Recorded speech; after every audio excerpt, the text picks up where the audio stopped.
بسم الله الرحمن الرحيم ولاشين صديق السيمن يا مركله اصحابتي قالي soo dhawaada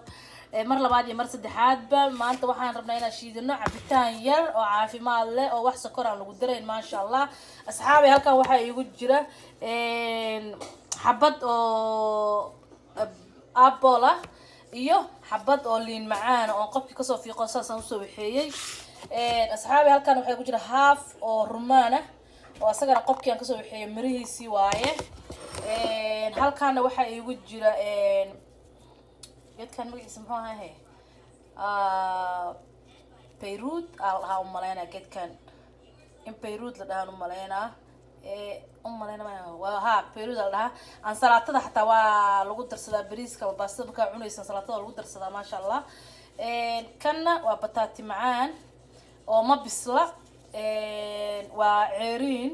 just qofkii la ka soo fiiqay waxa ka sii hooseeya waa carrot waayadana soo jarjar ma bisla ayadana waa ceeriin waa taasa marka intaana isku soo dardarsanayna insha Allah waa soo shiidaya wax sokor kuma dari doono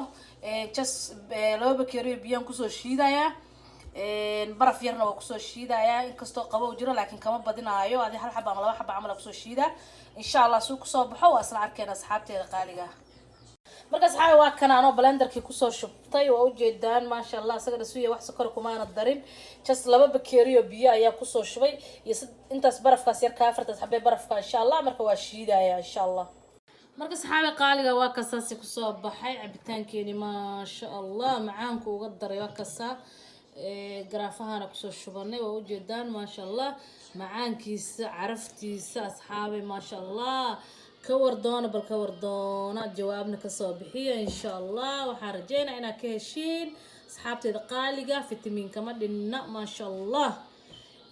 وأولاش صديق سيمون وإذن الله وحدي كجلسة تجي والسلام عليكم ورحمة الله وبركاته أصحابتي دقالقة.